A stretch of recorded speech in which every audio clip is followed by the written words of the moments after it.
Donald Trump attacked corruption-infested race baiter Al Sharpton Jr. yesterday, and Sharpton responded with a lie-infested tirade in which he claimed Trump was racist for using the word infested.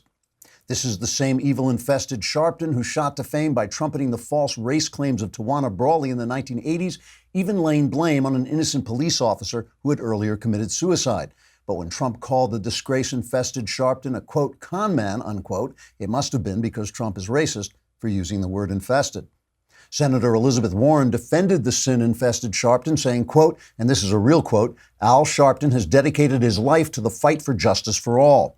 She didn't mention whether this included the 1991 part of his life, when Sharpton stirred up trouble over a tragic traffic accident in which the victim was a black child and the driver was a Hasidic Jew. The bigotry-infested Sharpton spewed so much anti-Semitic hatred, he helped incite some of the worst anti-Jewish riots this country has ever seen. 4 years later, Sharpton also helped incite a vicious anti-Semitic boycott against a Jewish shop owner, an incident that ended in mass murder.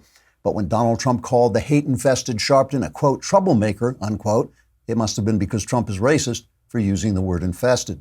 Kamala Harris also rushed to defend the ugliness-infested Sharpton, saying, quote, and again, a real quote, Sharpton has spent his life fighting for what's right and working to improve our nation, unquote.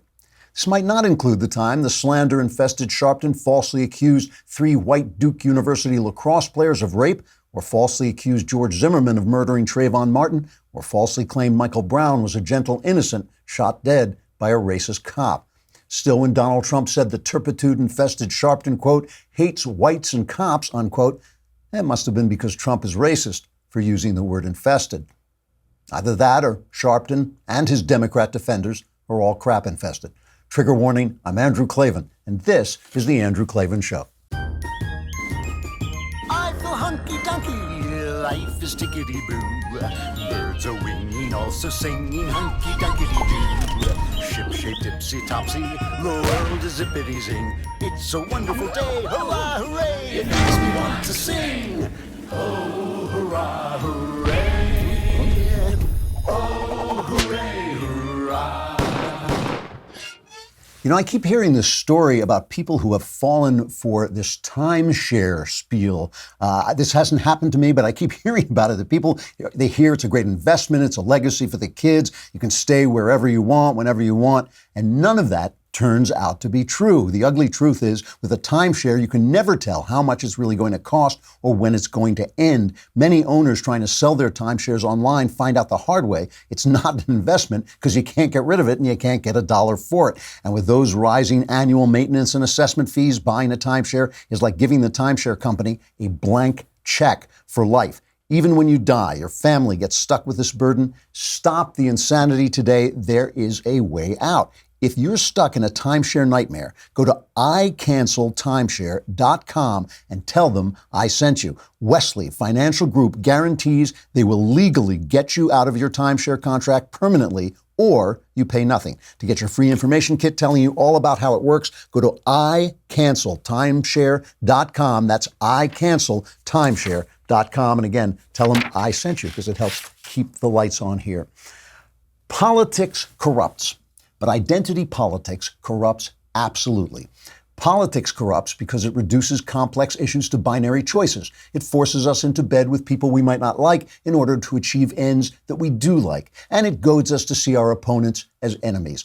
All that is normal. It's a tale as old as time. But identity politics corrupts at a level that is corrosive to us as individuals and destructive to the country.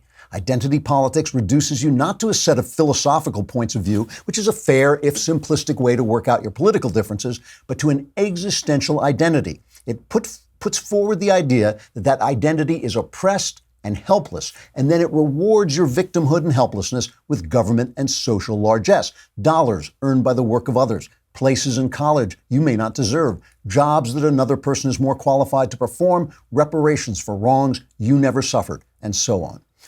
But there's a catch. In order to belong to your oppressed, victimized, and helpless identity group, and thus receive these so-called entitlements, you have to agree with a set of opinions and political points of view. And by a startling coincidence, these are the exact set of opinions that maintain the power of the people doling out the entitlements. Strange. In the immortal words of Squad Congresswoman Ayanna Pressley, We don't need any more brown faces that don't want to be a brown voice. We don't need black faces that don't want to be a black voice. We don't need Muslims that don't want to be a Muslim voice. We don't need queers that don't want to be a queer voice. Have you got that? You hand over your mind, your freedom of thought, your powers of perception, your self-reliance, and of course your vote, and you get to trade your helpless poor baby victimhood for dollars and privileges. It's disgusting. It's a betrayal of the American dream. It rots communities and individual souls, and it makes it almost impossible for people of goodwill to reach out across the make-believe barriers of so-called identity to secure the unity of our foundational values, life, liberty, and the pursuit of happiness. Donald Trump has broken through this system and cleared a path for us to reach out to one another, but he's done it in a brutish way, kind of like the Incredible Hulk busting through a wall. That makes a lot of decent people afraid to take advantage of the moment, and it gives fodder to the woke/racist left and their woke/racist media servants. Which brings us back to the fact that politics corrupts, because politics is politics. We only have two realistic choices. There's no sense pretending there's more. Personally, I would rather follow the Hulk and walk over the rubble of the identity politics wall to join my fellow Americans of all kinds than I would live inside the prison of identity politics that we were in before Trump arrived. Let me remind you before I get started today that tomorrow is Mailbag Day, the all-important Mailbag Day when finally your problems will be solved. How do you get there? I know you're wondering. First, you have to scream like that. You have to scream exactly like that. And then on, right, you have to hit that note exactly. And magically on your computer, you will find yourself at dailywire.com. When you get there, scream like that once again, hit the podcast button. Go to the Andrew Klavan podcast. There's a little symbol of a mailbag. Hit that symbol. Now, you have to be a subscriber. It's a lousy $10 a month, a lousy $100 for the entire year. But if you are a subscriber, you can ask me anything you want. You can ask me about your personal life. You can ask me about religion. You can ask me about politics. And here's the best part. My answers are guaranteed 100% correct and will change your life. Maybe for the better, maybe, I don't know, you may want a refund when I'm done with you. But please send in your mailbag questions now, and I will answer them all tomorrow. Listen, many years ago, I was working on a film project with a pal of mine, and he was a black guy, and we both had kids in the same school. And we were, having one of those late night conversations driving around L.A., and I said to him, I can't help noticing, now our kids were both millennials. They were millennial kids, so they're a little older now. And I said to him, I can't help noticing that these kids don't care about race. They don't really care about sexuality. They are able to make friends across all of these barriers. I said, isn't it maybe time that old men like you and me let them go? Isn't it time we let the race thing go? And he turned to me and he said, no, race is everything. And I feel like we old folks, like dead bodies reaching up out of the grave, have dragged down a generation that was ready to let this go and have brought them back to this identity politics, which I feel is anti-American. I feel it's so corrosive. I feel it's worth talking about, and I feel it's interesting to watch how Trump is handling it and how his opponents are handling it. Let me introduce Raynard Jackson. He's a Pulitzer Prize nominated columnist, founder and chairman of Black Americans for a Better Future, BAFBF, a federally registered 527 super PAC established to get more blacks involved in the Republican Party. He focuses on black entrepreneurs. Raynard, are you there? Hey, how you doing? Good, Drew. You seem to have a problem with these words today. You okay? I'm tired. What can I tell you? It's still early in the morning. Well, thank you so much for coming on. I really do appreciate it. I want to ask you, you want to bring people blacks into the Republican Party, which I think the Republican Party could sorely use. Is Trump helping or is he hurting? Both. He's doing both. Okay. His record of accomplishment, especially relative to the black community, is phenomenal. He's done more for the black community, for example, in the historically black colleges and universities. He's done more in 2 years than Obama did in 8 years. Obama devastated the black community, and as far as the colleges. Obviously, he talks a lot about the unemployment rate, the First Step Act, et cetera. But he needs to spend more time talking about his accomplishments and less with the tweeting back and forth of, to me, irrelevant people, to be honest with you. And then the second thing, Drew, they have got to find some credible, real blacks to be surrogates for the administration, the RNC, the campaign, and have them go across the country. People like Herman Cain, Jennifer Carroll there in Florida. So there are tons of blacks out there, but they're not being utilized. And would it work? Will blacks respond? I mean, it seems to me that basically the Democrats have just kept this vote in their pocket again and again, despite the fact that they don't seem to do anything, and they do run all these cities where there's such terrible trouble in these communities. But Drew, see, you've drank the Kool-Aid as well. All right. I used to have this conversation with Rush Limbaugh back in the '90s when I did his TV show. And Rush would always say to me, Jackson, there's a growing trend of conservatism in the black community. I said, Rush, you're full of crap. I said, blacks have always been conservative. We don't need to be persuaded because we already are conservative. We don't need to be convinced because we know liberalism has failed black. The only thing we need, Drew, is to be invited to be a part of the team. Man. That's the difference. That, first of all, it's a beautiful thing to hear. I mean, I find it so frustrating. I sit here and, I come from a generation where we were taught it's not supposed to matter. We're all Americans. We're all in this together. And it seems that this has devolved into a point where it's almost impossible to hold a conversation. And what you're saying essentially is that is a facade put up by the media and the Democrats. It's not what's really going on. Right. And I'm going to tell your audience something, Drew, that probably they're going to find surprising. I've been black most of my life. I'm shocked. I'm shocked. You could knock me over with a feather, yeah. I mean, and so I kind of know what the thinking is within my community. And let me tell you something. Blacks are asking, no, they're begging, Drew. They're begging Republicans and conservatives, give us a reason to vote Republican. Because the philosophical issues aren't the problem. The value system isn't the problem.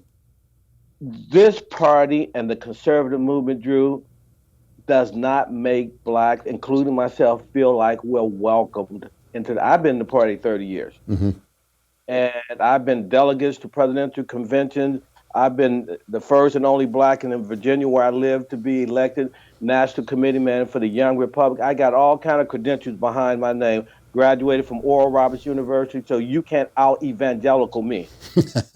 But yet, Drew, here's 2019, and I'm so tired of being the only black or one of the few blacks at all the events, whether it's finance events I go to, whether it's just regular party events I go to. And what bothers me, Drew, it's one thing if you say to me, Jackson, we don't give a darn about diversity. At least I know you're aware of the issue, but you just don't care. But when you are totally oblivious to the lack of diversity, you're the more dangerous person. I think on the other side of this, I think Republicans feel so beaten down, especially by the press, that they've given up. I mean, when Mitt Romney went to the NAACP, the NAACP... told him not. Yeah, he got... Say again, I'm sorry. And he didn't listen. He went anyway. I advised him not to go. Because they're a leftist organization. But not only that, Drew, I am so sick and tired of conservatives when it comes to the black community. They will go to Al Sharpton's event. They will go to Jesse Jackson's event. They will go to the NAACP. How about this novel thought, Drew? And I hope you're sitting tight because I'm going to fall over again. How about letting people like me, Herman Cain and others, put together our own room full of black folks who are friendly to us and have all of our dignitaries come and speak to them? CPAC in February, you know who they had front and center? They invited Van Jones. Yeah, okay. Idiotic is that? I hear you. It's a perfectly good response.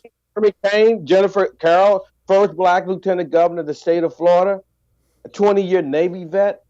Don't invite her, but you're going to go across the enemy and wonder why as soon as Van Jones gets his 15 minutes of fame with CPAC, he walks out and calls them a bunch of racists. Because the Republican Party has been convinced by the media, basically, that those are the only blacks available. That's basically the idea, I guess. But for the Republican Party, because you know what, Drew? How about a friend of mine who recently died, but she was the Senate minority leader in the state of Oregon, black, female, civil rights icon. You have a friend of mine, Lynn Hutchins in Wyoming, got elected last November to the state Senate as a Republican in Wyoming. You got you got two 19-year-olds in Connecticut, blacks, at 19 voted to the Board of Education as Republicans. You got a black 20-something-year-old in West Virginia who got voted as a Republican to the state house in West Virginia. So let's start with the elected officials. If you claim ignorance and you don't know who we are, don't you know who your own folks are who are elected under the Republican banner? Really? Come on, Drew, Yeah. work with me. Yeah, no, I'm hearing it. I think it's great. I think you're actually giving me hope. This is a good thing. So let me ask you specific issues. You know, we're talking about Baltimore. We all know these cities are in terrible, terrible trouble. We all know there hasn't been a Republican passing through Baltimore for 20 years in terms of the government. Years. They have not had a Republican mayor in Baltimore in over 50 years. So what do these communities need? What should the Republican response be? Policy. And listen, Drew, come on. Isn't it amazing? You look at Baltimore. They have not had a Republican mayor in over 50 years. What does that say? You have Los Angeles. They had Bradley, mayor of LA, for 20 years plus. You had David Dinkins for eight years in New York. What do they have? And Coleman Young in Detroit was mayor like over 20 years, I think. Now, what do they all have in common, Drew? They're all Democrats. They have black. They're all black, Democrat, black mayors, a majority black population. It wasn't until Republicans took over each of those cities with Republican principles that the city's pathologies turned around. So it's not the color of the elected person's skin that matter. It's the ideology and the ideas they're pushing. So that tells me every time when you look at the members of the Congressional Black Caucus, about 45 of them, look at their district. All of their districts are piss poor districts, or as Trump has been alleged to say, S-hole countries. It has nothing to do with the color of their skin. It's the policies they're pushing, Drew. That is the issue. So my last question, can Trump be reached? Can he make adjustments to get his message out without breaking things all the time, do you think? Trump is who he is. Yeah.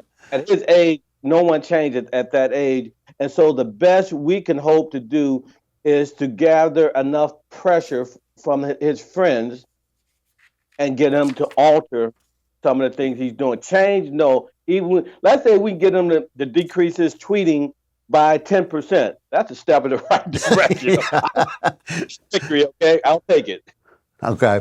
Raynor Jackson, of Pulitzer Prize nominated columnist, founder and chairman of Black Americans for a Better Future. I hope you'll come back. I really enjoyed this conversation. I'd like to talk to you more. All right. Please do.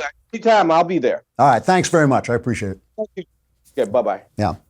It does make me hopeful because I really do feel that we are wrapped around the media. The media has power. It doesn't have as much power as it thinks it does. It sometimes backfires on the Democrats because the Democrats hear themselves echoed back to themselves and they make the mistake of thinking that the rest of us believe it. We must believe it because it's the only thing going on. But it has tremendous power over the people in Washington, D.C. that they do not hear. I mean, that's an amazing fact when you think about it. Van Jones invited to speak to conservatives. Not that we shouldn't hear liberal voices, but where is Herman Cain? Where are all the young black politicians who want to come into the Republican Party? It is a problem. I know this. I know it is for a fact. And, it's just painful to me as like a guy from that generation where we were taught, hey, we can get past this. All we got to do is stop.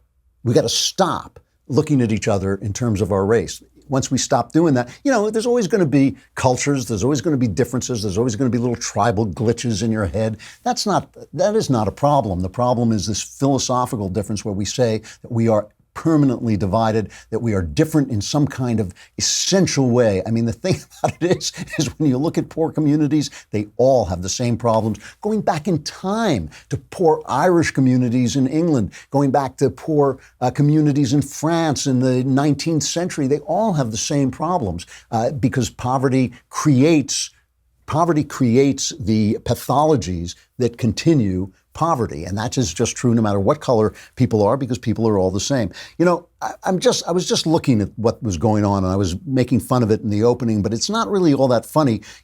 This thing with Donald Trump going after Al Sharpton. Al Sharpton joined the Oh Baltimore, what a wonderful, wonderful town parade. And Trump said, I've known Al for 25 years. I went to fights with him and Don King, always got along well. He loved Trump. Trump tweeted, this is Trump's tweet. He said, Sharpton would ask me for favors often. Al is a con man, a troublemaker, always looking for a score, just doing his thing, must have intimidated Comcast, NBC, hates whites and cops. And Sharpton went out and he made this speech, I believe it was in Baltimore, hitting back at Trump. This is cut number 2. As for his attacks on me personally, Donald Trump, and I've known each other 25 years. I've marched on him with Central Park 5. I've dealt with him on the birther issue. He can say what he wants. Calls me a troublemaker. Yes, I make trouble for bigots. I made trouble for him with Central Park. I made trouble with him for birtherism. I'm going to keep making trouble for bigots. As far as me being a con man, if he really thought I was a con man, he'd be nominating me for his cabinet.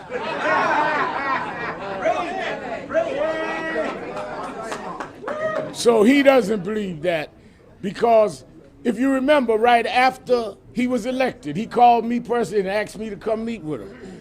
And he sent Omarosa to come and meet with me. So he doesn't believe that, but he's playing a race divisive card. We are here to talk about how we build together and get something done. In that spirit, let me bring the former chair of the Republican National Committee. So, Sharpton's funny. He said if I were really a con man, he'd appoint me to the cabinet. That's a funny line. But the Democrats, who just react to everything Trump does, because being a Democrat is emotionalism. They just react to everything he does. They come out and they rush out to back him. Let me just read you some of these tweets. I alluded to them in the opening, but it's worth going back. Kamala Harris, the Rev Al, that's his Twitter handle. The Rev Al has spent his life fighting for what's right and working to improve our nation, even in the face of hate. It's shameful yet unsurprising that Trump would continue to attack those who have done so much for our country. That's Kamala Harris. Elizabeth Warren, the Rev Al, has dedicated his life to the fight for justice for all. No amount of racist tweets from the man in the White House will erase that, and we must not let them divide us. I stand with my friend Al Sharpton in calling out these ongoing attacks on people of color. Bill de Blasio, I've known the Rev Al for decades, and Trump's characterization is not only disrespectful, it's untrue. While the Rev Al was pushing for justice in the teachings of Dr. King, Trump was calling for the execution of 5 innocent black boys. Innocent, as we say, my buttocks. This is this guy. I mean, the history of Al Sharpton is insane. It's amazing. I mean, 1987, Tawana Brawley, a young girl, 15-year-old black girl, claimed she had been raped by white people, was found in a garbage bag with feces and racial epithets written on her body. One of Sharpton's top aides said Sharpton was pretty well convinced from the very get-go that this was untrue. But he attached himself to her like a leech, began to drum up her claims, made a big fuss out of it, accused a dead cop, a troubled cop who had committed suicide, of being one of the racists, and then accused another man of having killed the cop who committed suicide. And he still insists that this was a good thing. After 7 months of investigations, a grand jury concluded that it had found, quote, overwhelming evidence that Brawley had entirely fabricated her story and had faked the incident in order to avoid her parents discovering that she had been visiting her boyfriend. And again, a top aide of Sharpton said he knew this from the very start. The Crown Heights riot, an absolute pitiful shame. This is 1991. There was a car accident. A Hasidic Jew was actually struck by another car, and then his car veered onto a sidewalk and hit and killed a 7-year-old boy, a Guyanese boy. So he was black. Here is some of the stuff Al Sharpton said. He said, if the Jews want to get it on, tell them to pin their yarmulkes back and come over to my house. Historically, there's been a lot of tension between blacks and Jews. A Jewish guy was killed by a black mob in response. An innocent Jewish guy had nothing to do with anything. He was killed by a black mob. And Sharpton did nothing but drum up the anti-Jewish hatred. And ultimately, there were terrible, terrible riots, among the worst anti-Jewish activity in American history. And Al Sharpton was right in there stirring it up. This is something My father was from Baltimore. My family comes from Baltimore. My father's father was a pawnbroker, a classic Jewish way to get up out of poverty, worked in black communities.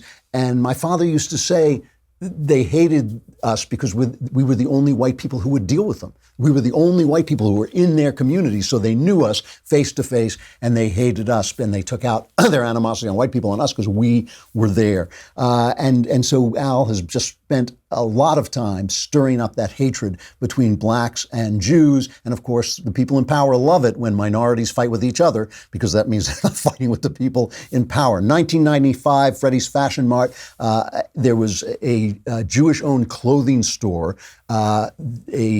The people who own the clothing store, an African-American church, raised the rent on the clothing store. So in order to pay the raised rent, Freddie's Fashion Mart had to raise the rent on one of the business's subtenants, which happened to be a black-owned record store. So there were protests. Al Sharpton turned up again, we will not stand by and allow them to move this brother so that some white interloper can expand his business on 125th Street. This thing was rife with anti-Semitic language. And finally, a guy went into Freddie's with a gun and flammable liquid, shot several customers, and set the store on fire. 7 store employees died of smoke inhalation. And what were they? They weren't Jews. They were Hispanic people. So this is stuff Al Sharpton did. He slandered the Duke University lacrosse players, accused them of rape. He helped stir up the Ferguson riots after Michael Brown was shot. Remember, that was the hands up. I believe that was the hands up, don't shoot thing. But we found out later that Brown had charged, a large guy had charged the cop, and the cop was defending himself. And this is the guy who became an advisor to Obama. He was in and out of the White House. Obama, when he realized, I believe, this is my narrative, but I believe when Obama saw that his policies, the policies he was certain would work, actually made things worse, that's when he reverted to the race card. That's when he reverted to dividing us and saying, cops were racist. A lot of them, remember, the Dallas cops were murdered. And I feel that that blood was on Obama's hands. I'm watching this in agony. I'm watching it in agony because I really do believe in assimilation. And assimilation is difficult. Assimilation is unnatural. It is natural for us to stick with our own. Ben and I have this argument about the film Get Out, which I thought was a terrific little horror picture. And Ben, just the other day, I saw him on the Sunday Special saying he thought it had racial problems because it portrayed even nice white people, even friendly white people, as ultimately racist, ultimately people who are going to destroy black people. I think that's a misreading of the film. I think the film is showing you, in a horror movie, the fear black people have that if they assimilate, they will lose their identity. We all have that fear. I mean, I wrestled with converting to Christianity for months and months and months because I was afraid that I was betraying my Jewish identity and just somehow trying to assimilate. We all have that fear. It is difficult for everybody to assimilate. The tribal pull is always very powerful. Remember, that's what The Godfather is about. So much American art is about assimilation. That's what The Godfather is about when The Godfather 3, Michael Corleone says you try to get out, but they suck you back in. That's the opposite side of Get Out. It's the idea that you can never become fully American, never leave your tribal loyalties behind, which is the other side of it. It is this terrible tension that assimilation creates.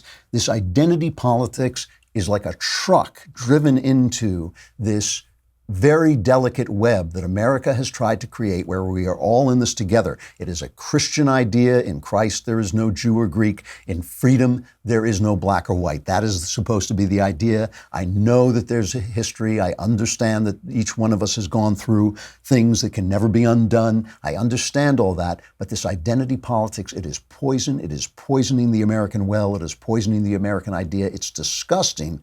And the fact that our media supports it and our media promulgates it and our media props it up in order to keep Democrats in power because that's its ultimate goal. It's certainly not to improve the lives of anybody since it doesn't improve the lives of anybody. It's just a terrible, terrible thing. I was very hopeful to hear what Raynor Jackson was saying, that if we can get past this, basically this defensive line that the media has put between mainstream Republicans and black people, if we can run through that line, if we can bust through that line, maybe we can start to look each other in the eye and start talking about the things that we really need to do to make to get past some of the problems and bring us together and get back to the idea that we are all one under the American flag. All right, I'm going to take a break, but then we're going to have Kathy Zhu, the former Miss Michigan, who was stripped of her title by Miss World America because of her tweets. Come over to dailywire.com. While you're there, subscribe. Then you can be in the mailbag tomorrow. I will answer all your questions, solve all your problems. I mean, for 10 lousy bucks, you get all your problems solved, not some of your problems solved. We don't, that's the $5 one. But for 10 bucks a month, 100 bucks for the year, I will solve all your problems. Where can you get a better deal than that?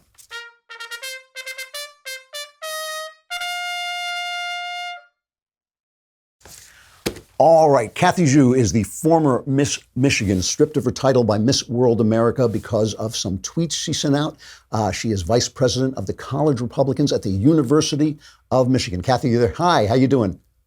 Hi, how are you? It is good to see you. Thank you so much for coming on. I appreciate it. Thank you for having me. I want to hear a little bit of your story because the pageant world is a world I know very little about. And so I'd like to know some of your background. You came over here from China when you were 5, is that right? Correct. And do you have any memories of that? Does your memory go back that far? Yeah, I do. And I also have been there back, I think, twice in my life. Okay. And how does that affect your outlook? I hear stories about China every day from my grandparents who are back still in China and from my parents. And I know what the scary censorship and stuff it's like over there. So to advocate for communism and socialism here is just really, really gross. All right. So it helped to give you a more conservative point of view. Is that fair to say? Yes. And were you a Trump supporter from the very beginning? No, I actually wasn't. In high school, my friends liked Obama. So I said, you know what, I'll like Obama too, because he's cool. He's a cool president. But after all, I searched up some facts, did some research myself online, and I've noticed that my leanings lean towards the right. And then that's when I switched over and became a conservative. So at what point did you become interested in pageants? Is that something you did your whole life, or was it later on? No, this is my first pageant ever that I participated in. So this is actually a bucket list check off. So this turned into a really interesting experience. All right. So this is just something you thought, this is one of these days I'd like to do a pageant. So Exactly. Again, this is something I know almost nothing about. So walk me through it a little bit. What do you do when you want to enter a pageant? So usually pageants are the traditional type, which is you put an application and then you go compete amongst every other contestant. For mine, it was a bit different because mine was still new in America. Miss World is actually a very popular organization in other parts of the country, but it just started up in America, especially in Michigan. This is the first time ever that they had a Michigan person to represent. So mine was just an application, a video entry, a resume, volunteer hours, like a online meetup, and then we basically got appointed after they selected a candidate from this group of applicants. Okay. So and then when you get selected as a candidate, what do you have to do to win the pageant? I mean, you won the pageant, right? You were crowned. Yes. Yes. Okay. Yeah. So as I said, we have to submit all these hours of volunteer hours, an interview, a video submission. And after that, we come together with Miss Indiana and the teens, and we just, bond and talk about, our experience and stuff. And then we do a photo shoot, which then goes to the national if we want to compete in that. How long after you won were you stripped of the title? So I was actually, I was crowned on Sunday, and then I was announced on Wednesday, then I got stripped of the title on Thursday. So a day. All right. So that was pretty quick. And it happened because of some tweets? Correct. 2 particular tweets. All right. So before you tell me what was in the tweets, how did those tweets come to light? I actually have no idea. I think that someone probably emailed them or someone reached out to them. I'm not too sure. But I think that they weren't the ones who initially found it, because if they did, they would have, I think they would have told me to be out immediately, but it didn't. I think that first, they should have vetted me better, honestly, if they wanted someone to not be conservative. Second, they should have listened to my standpoint and my views and listened to what I had to say about those tweets before they removed. They didn't. They just said, you're out, you're gone. Not at all. Yeah. I mean, obviously, this is something people do. I mean, every time somebody wins a Heisman Trophy or any kind of award, people seem to go back into their tweet history. What did the tweet say? So one of the tweets was talking about Black on Black violence.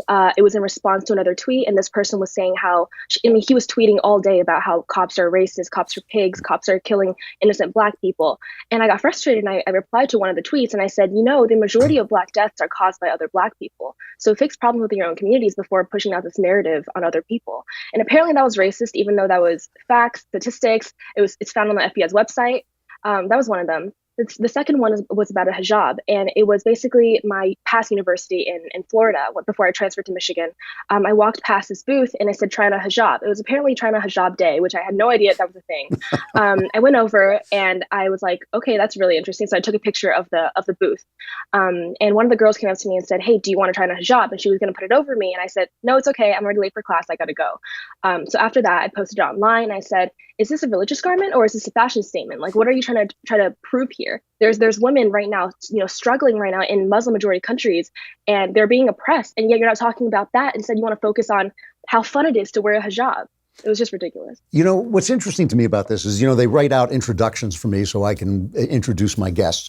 And in the introduction, it said that you were stripped of your title because of insensitive tweets, and I left that word out because I'm not sure those are insensitive, and you don't seem to feel any apologetic for them at all. Am I right? Yeah, not at all. No, I stand by everything that's on my Twitter account. And when I post something, it's either my firm opinion or it's either I researched something and that's statistics and facts presented to you right there. So for me to apologize is just like apologizing for my morals and values. So I don't apologize. So when they stripped you, they didn't talk to you. They didn't give you a chance to defend yourself. What would you say to them if they were capable of listening? If they were actually willing to ask me, hey, what were you thinking about these tweets? What were your intentions? I would say, my intentions weren't to be insensitive. My intentions was to first back up the law enforcement from people who think that they're all pigs, putting a blanket statement over cops. And then another one is that I don't want to be forced to put on something I don't want to put on, especially pageants are all about women empowerment, women's body, my choice, stuff like that. If I don't want to put something on, I'm not going to put something on. So for them to force me basically to put a hijab on, to be not Islamophobic, it's just wrong. I've paid a price for my opinions in Hollywood, not getting work in Hollywood that I think I would have otherwise gotten. And one of the questions I get asked all the time is, what do I do? How do I speak out? Is it worth speaking out? How do you feel about that? You were stripped of your title. Now, in your case, this was a bucket list thing, but there are some women who want these pageants very desperately. It is one of their ambitions, one of their career goals. What do you say to people who ask you whether they should speak out? I think it depends on what you actually want in life. For me, I like being a fighter. I like being able to express my opinions. I like that we have to protect conservative people right now, especially in today's political climate. Everyone, the media, school teachers, colleges, they're all left-leaning. And for us to be diminished because we don't speak out, it's just wrong. And I think that conservatives especially need to speak out and form an alliance, basically saying that, hey, we are still present. We are still here. We have an opinion and you can't turn us into liberals. So it's just like that. What do you plan to do now to keep your voice alive and to keep saying the things that you're saying? So I did political commentary ever since probably senior or junior year of high school, ever since I became a conservative. I'm still going to continue doing that. I'm going to be, I've been campaigning for a lot of candidates in other states. And I just plan to keep doing that and stand up for what I believe in and keep talking about it. Well, good for you. Kathy, on this show, you remain Miss Michigan, and we thank you for coming on. I appreciate your talking to us.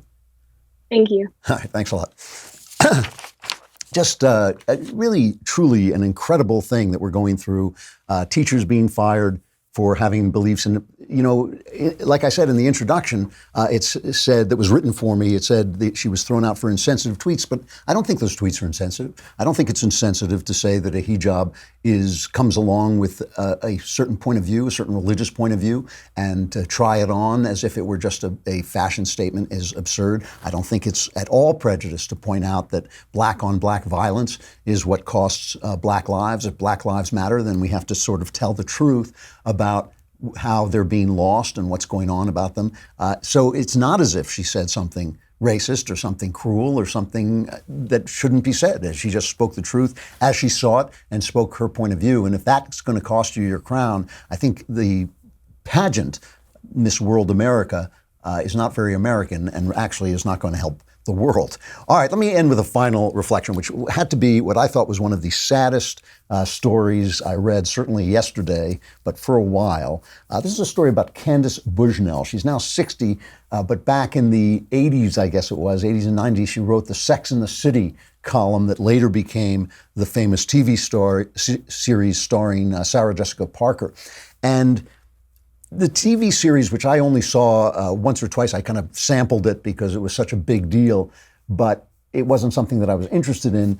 But a lot of people said, and I actually think this is true, that it was written by gay guys, and it was actually not about four women. It was about four women fronting for the opinions of these gay guys. And some of the conversations about sex really did sound like gay guys and not like women talking about sex. But the point of this was the idea of really enjoying yourself, of having sex, of being free to have the kind of sex you want. There was a romantic strain in it. People were looking for love, but it was this continual idea of sex not having a moral component. That, in other words, if you had sex promiscuously, you were not violating any kind of a moral code. And this is an idea that was being sold to people for a long time. So anyway, the story here is that Candace Bushnell now says she regrets choosing a career over having children, as she is now, at 60, truly alone. She divorced her husband, a ballet dancer, in 2012, and said it made her realize the importance of starting a family. She's worth around 18 million pounds. This is a British paper reporting this. And she says, when I was in my 30s and 40s, I didn't think about it. Then when I got divorced and I was in my 50s, I started to see the impact of not having children and of truly being alone. I do see that people with children have an anchor in a way that people don't who have no kids. And she goes on to talk about the fact that there is no one to care for you in your old age. She has to rely on girlfriends instead of the children who would take care of her. I couldn't help but notice, and I don't mean this as an attack on her because we're all guilty of this to some degree. I couldn't help but notice that even now, the same reasons that she followed the promiscuity path, which were selfish reasons, are the reasons she wants to have had a child, the selfish reasons. She's alone, she wants someone to take care of her. And it points out to me the essential materialism of leftism, which I've talked about before. Leftism is a materialist creed.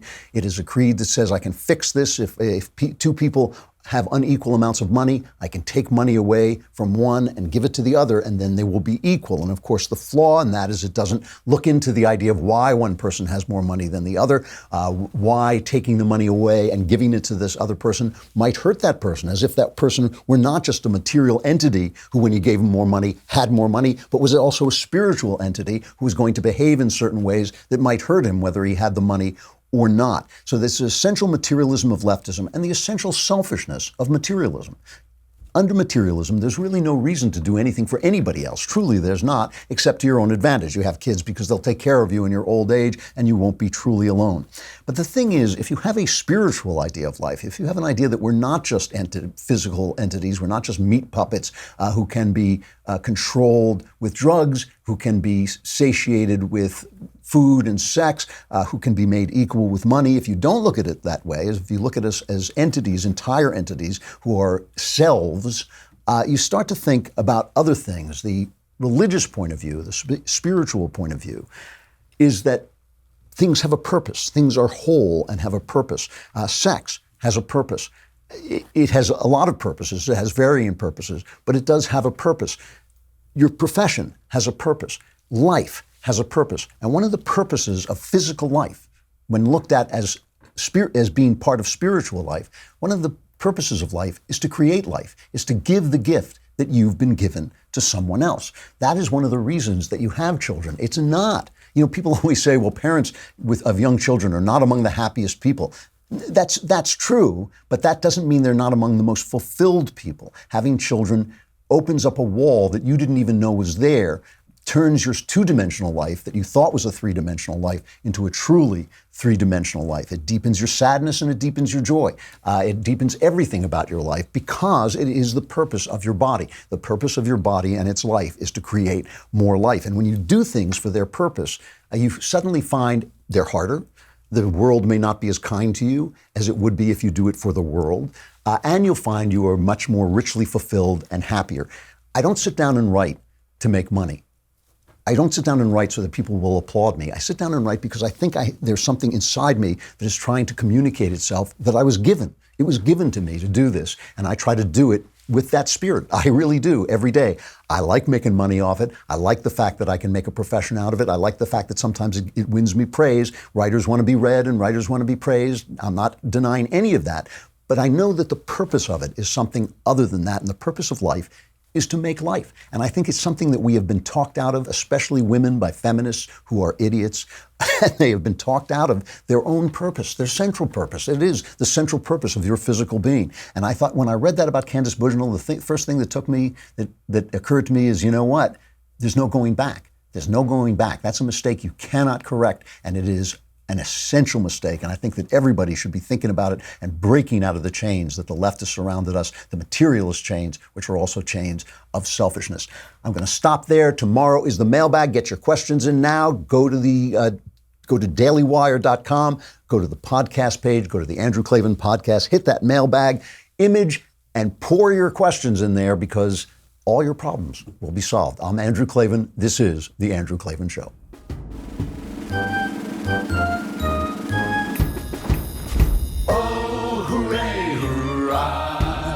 The Andrew Klavan Show is produced by Austin Stevens and directed by Mike Joyner. Executive producer, Jeremy Boring. Senior producer, Jonathan Hay. And our supervising producers are Mathis Glover and Robert Sterling.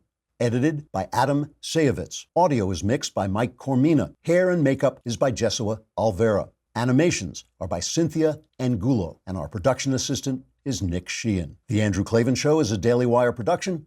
Copyright Daily Wire 2019. Hey guys, over on the Matt Walsh Show today, Democrats are rushing to the defense of Al Sharpton just a day after insisting that Baltimore is a wonderful and safe city. We'll talk about how the Democrats are managing to lose every argument with Trump because they insist on taking the extreme opposite position from whatever position he just took, no matter what it was. Also, should cops be pulling people over to give out prizes as rewards for following the law? And a student is accused of sexual assault because he, quote unquote, cajoled a woman into sex with flattery. We'll talk about that madness today over on the Matt Walsh Show.